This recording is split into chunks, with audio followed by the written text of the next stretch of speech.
No news only views. दोस्तों, आज जिस मुद्दे पे हम बात करने जा रहे हैं वो मुद्दा सतयुग से कलयुग के बीच का है।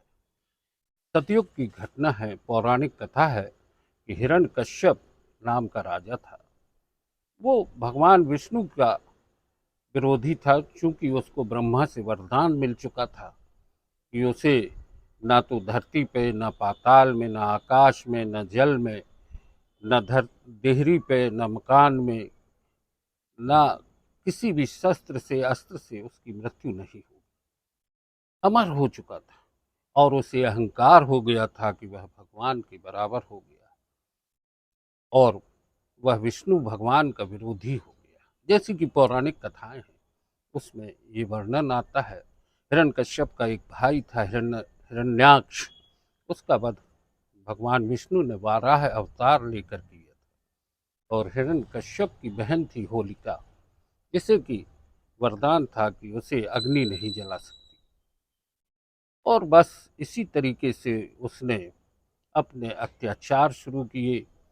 विष्णु भक्तों पर उसने अपना कहर बरपाया। उसका एक पुत्र था प्रहलाद। प्रहलाद भगवान विष्णु का भक्त था, नमो नारायण का भजन करता रहता था। और ये हिरण्यकश्यप को नागवार गुजरा। उसने प्रहलाद को मरवाने के लिए कई तरह की जतन किए। पहाड़ से पटका, नाग से डसवाया, समुद्र में फिकवाया, लेकिन हार गया। अंत में उसने ये विचार किया कि होलिका है उसकी बहन, जो कि आग में नहीं जल सकती, उसकी गोद में बैठा के प्रहलाद को उसने आग लगा दी। भक्त प्रहलाद होलिका, जो कि उसकी बुआ थी, उनकी गोद में बैठा नमो नारायण का जप करता जा रहा था। आग की लपटें उठ रही थी, लेकिन करिश्मा हो गया।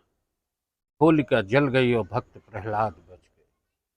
और फिर अंत में खंबे पर, जहाँ पर की ये घटना हो रही थी, एक लोहे का खंबा था, उसमें भगवान नरसिंह प्रकट हो गए।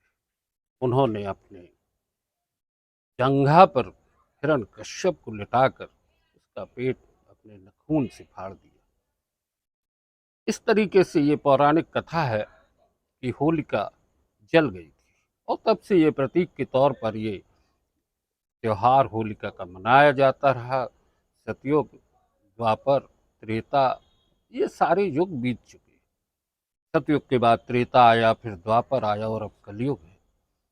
कलयुग में भी कई जगह पर होलिका दहन हुआ, लेकिन यहाँ कचनार सिटी के बांके बिहारी पार्क में जो घटना घटी, उससे ये साबित हो रहा है कि कहीं न कहीं ब्रह्मा का वरदान सच तो नहीं हो गया।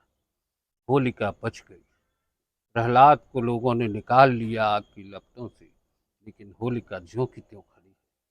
विचार करने की जरूरत है और सोचने की जरूरत।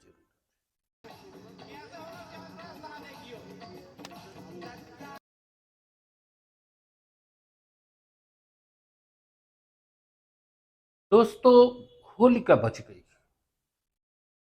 जैसा कि चर्चा होती रहती है कि कल्कि का अवतार हो चुका है, तो अगर ब्रह्मा का वरदान साबित हो चुका है कि होलिका आग की लपटों से बाहर निकल आई है, ज्यों की त्यों वह प्रतिमा रखी है वहां पर। लोगों के कई तरह के विचार हैं, कई तरह की चर्चाएं हो रही हैं वहां पर। एक चर्चा यह भी है कि ऐसा न हो कि वहां पर आस्था का एक ऐसा केंद्र बन जाए कि लोग होलिका की प्रतिमा स्थापित करके बुआ का मंदिर बना दें। और ये देश इसी तरह की आस्थाओं के बीच में घिरा हुआ है। बहरहाल, जिस मुद्दे पे बात करें, ये भी संभव है कि महिला हिंसा जिस तरह से होती है, उनके प्रतीक के तौर पर होलिका ने इस बार जलने से मना कर दिया। नो न्यूज़ ओनली व्यूज़ पर आज बस इतना ही। आप भी विचार करें, क्या ब्रह्मा का वरदान सच साबित हो गया है? धन्यवाद।